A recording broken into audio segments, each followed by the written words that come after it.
हम डिस्कस करने वाले हैं HCL के स्टॉक को। तो HCL की अगर मैं बात करता हूं तो ये IT सेक्टर की कंपनी है इंडिया में। अगर हम देखते हैं TCS, इंफोसिस, उसके बाद में जो बेस्ट कंपनी है वो HCL कंपनी है।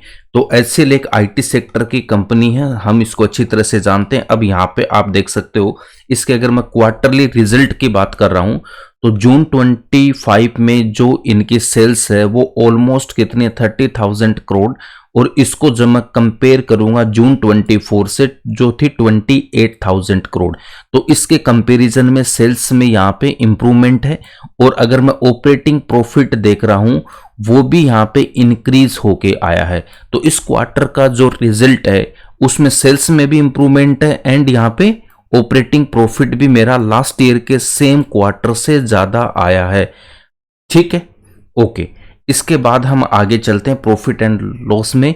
तो इनकी सेल्स आप देख सकते हो जून 24, ये 14 है ना 14, तो 2014 से इनकी इंक्रीज होते होते अभी यहाँ पे जो इनकी जो सेल्स है लास्ट ईयर कितनी थी 1,17,000 करोड़, और अभी उससे भी अगर मैं लास्ट 4 क्वार्टर की बात कर रहा हूँ, 4 क्वार्टर का मतलब क्या हो जाएगा, यहाँ से ये जो लास्ट 4 क्वार्टर है इनकी जो सेल्स है वो जो लास्ट ईयर की जो ऑल टाइम सेल्स है उससे भी ज्यादा है। तो मतलब इस साल जो ओवरऑल जो सेल्स होगी वो इस 25 के कंपैरिजन में इंक्रीज होके आएगी। तो सेल्स यहाँ पे इंक्रीज हो रहा है, हमारे लिए बेस्ट पॉइंट है। सेल्स इंक्रीज होती है तो फिर सारे फैक्टर अगर कुछ ऊपर नीचे भी होते हैं, मार्जिन ये सब वगैरह ना, तो वो सारे फैक्टर धीरे धीरे फिर खत्म हो जाते हैं।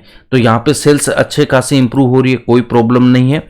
ओके, उसके बाद में अगर मैं ऑपरेटिंग प्रॉफिट देख रहा हूं तो वो भी मेरा यहाँ पे आप देख सकते हो लास्ट ईयर का जो ऑपरेटिंग प्रॉफिट है उससे भी हाई है।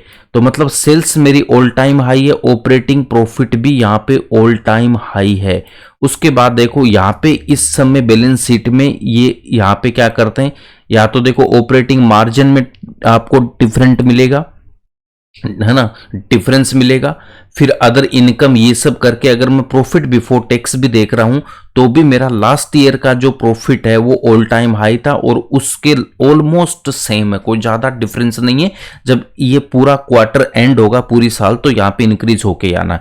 तो मतलब सेल्स ऑल टाइम हाई है और प्रॉफिट भी मैं बोल सकता हूं यहाँ पे ऑल टाइम हाई है। देन अगर हम इसके कैपिटल की बात करते हैं तो रिजर्व इनके पास में 17,000 करोड़ के हैं और उसके अगेंस्ट में अगर मैं 6,000 करोड़ की इनकी बोरोइंग है वो ना के बराबर है। ऑलमोस्ट डेट फ्री हमारे यहाँ पे ये कंपनी है। देन उनके जो फिक्स्ड एसेट है वो भी यहाँ पे ऑल टाइम हाई है। उसके बाद शेयर होल्डिंग पैटर्न देखता हूं तो प्रमोटर्स के पास 60.82% है, FIs 18.56%, DIs 16.17%, गवर्नमेंट 0.04% और पब्लिक के पास ओनली 4.24% है। और इससे भी अगर मैं 0.16% हटा देता हूं तो ऑलमोस्ट 4% हमारे पास में पब्लिक है इसमें। इसका मतलब क्या, 96% जो इसका शेयर है वो किसके पास है, स्ट्रॉन्ग हैंड्स के पास है।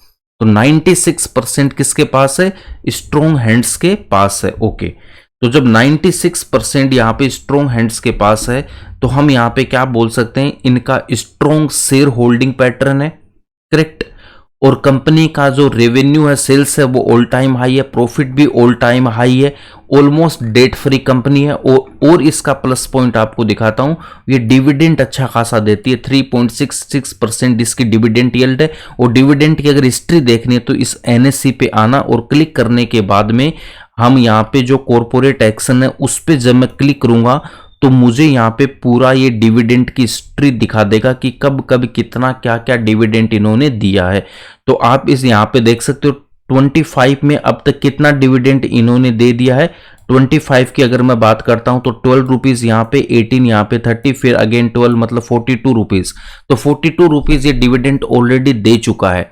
और 24 की अगर बात करते हैं 12, 12, 18, फिर यहाँ पे 12, तो कितना हो गया हमारे पास में, यहाँ से देख सकते हैं तो 30 के बाद में यहाँ पे कितना हो गया, 24 और ऐड करता हूँ 54 रुपीज। तो अच्छा खासा ये डिविडेंड देती है। अब इसके चलते हम इसके चार्ट पे, तो चार्ट हमें क्या बोल रहा है, इसका जो ऑल टाइम हाई था वो शायद यहीं पे था, ये ऑल टाइम हाई है। इसका कितना है, 2000 के आसपास इसने ऑल टाइम हाई लगाया था, करेक्ट।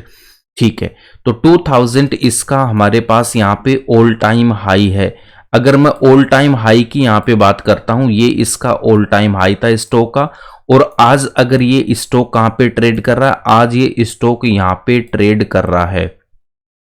तो टॉप से मैं देखता हूं तो ये स्टॉक कितना डाउन आया था, ऑलमोस्ट 34% डाउन आया था। उसके बाद इसमें अच्छी खासी रिकवरी आई थी, देन अगेन ये हमारे पास यहाँ पे क्या आ गया, डाउन ट्रेंड में। तो अभी ये कितना परसेंटेज डाउन है, अभी भी हमारे पास 27% डाउन है।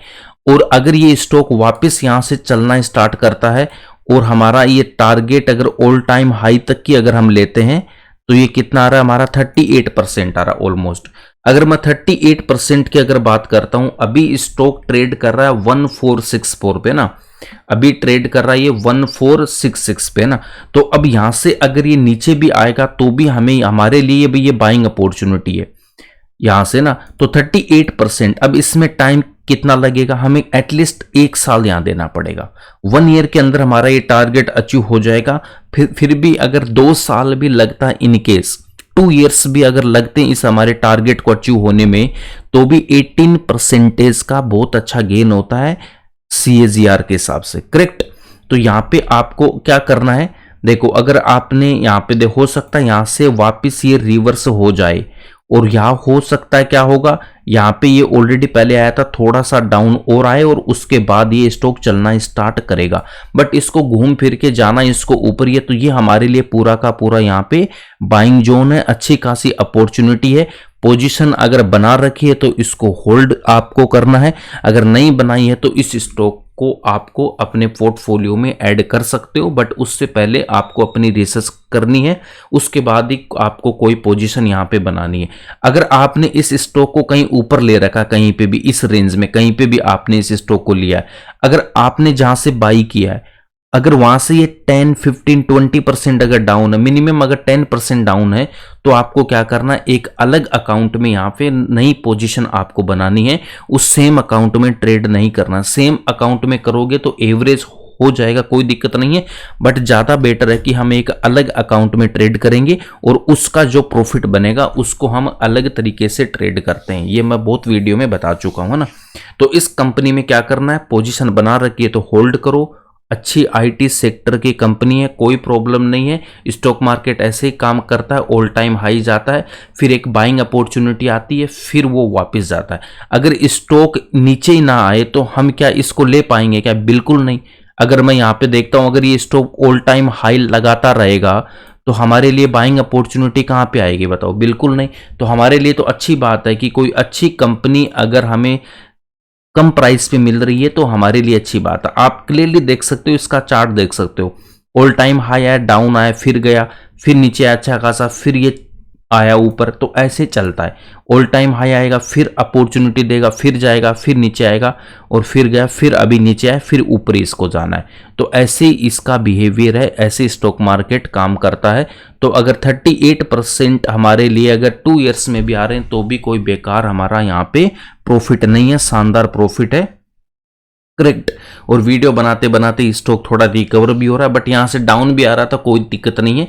तो ये इस पे मेरा व्यू था। बाकी अगर आपको वीडियो अच्छा लगा तो लाइक करना, शेयर करना ज़्यादा से ज़्यादा अपने फ्रेंड्स के साथ, और इस चैनल पर नए हो तो प्लीज़ सब्सक्राइब जरूर करना है। और मिलते हैं नेक्स्ट वीडियो में एक नए स्टॉक के साथ। Thanks for watching this video.